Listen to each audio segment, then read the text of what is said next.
Hi, Andrew Bell with you, and I'm pleased to say that I have some really interesting research for you today. The research season has started to build once again post the Christmas New Year breaks, and so I'm happy to share some of that information with you now.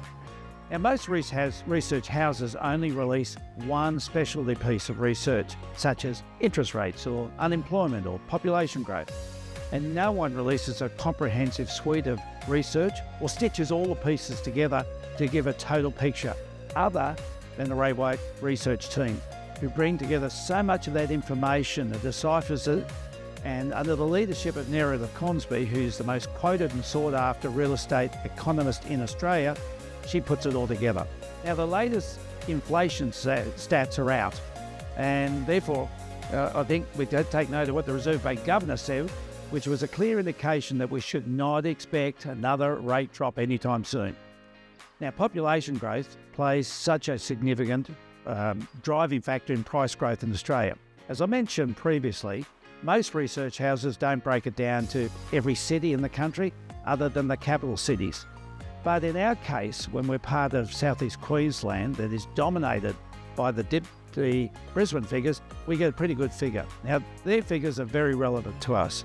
You'll see in the graph on screen now showing that Brisbane and Perth continue to dominate population growth here in Australia. Perth is just slightly ahead of us at 11.2% and Brisbane at 10.6%, with most other capitals around half that growth level. The graph on screen now shows significant changes to the regional markets, and we can see that population growth in the Golden Arc, which is the Gold Coast, Brisbane and Sunshine Coast, is driving our price growth. And you can see the geometric mean house price jump from 2019 to 24, with the Gold Coast showing the greatest growth of the three regions of southeast Queensland. The next slide is showing the house price as a percentage change in the last 12 months. And Perth shows the greatest growth at 16.7%, followed next by Adelaide at 10.2% and Brisbane at 9.5%. And then we head up the greatest growth for regional areas, the Gold Coast at 5.8%. Now, the next slide is showing the growth for apartments. Again, Perth leads the way at 17.4% growth for the year, Adelaide once again at 13.2%, followed by Brisbane at 12.6%, and again the Gold Coast leads the regional markets at 7.5%. Now, take note of Melbourne, which is just 0.2%, Canberra at 0.9%, and even Sydney's just at 2.2% growth. So we're doing exceptionally well. The next slide shows house price growth divergence. This is showing how the strongest markets, being Perth, Brisbane and Adelaide, have collectively grown at 11.9%, whilst the weakest markets of Australia, being Sydney, Melbourne and Canberra, have only recorded 1.6% growth. I guess that really shows where the money is going and where we should be considering doing our property investment moving forward. Now, we know how prices have surged at the top end of the real estate market over the past few years. But as this slide on screen now shows, the luxury housing market is getting a bit of a shake-up, and growth is now stagnant in the top 5% of property values, whilst we continue to see stronger growth in the very lower ends of the high-end property group. The next slide shows forecasts for high-end property markets in regional areas, and it's showing that the two regions that has been selected and forecast for the greatest price growth are the Sunshine Coast at number 1 and the Gold Coast just behind at number 2. Well, of course, the question everyone continues to ask is, can this growth continue?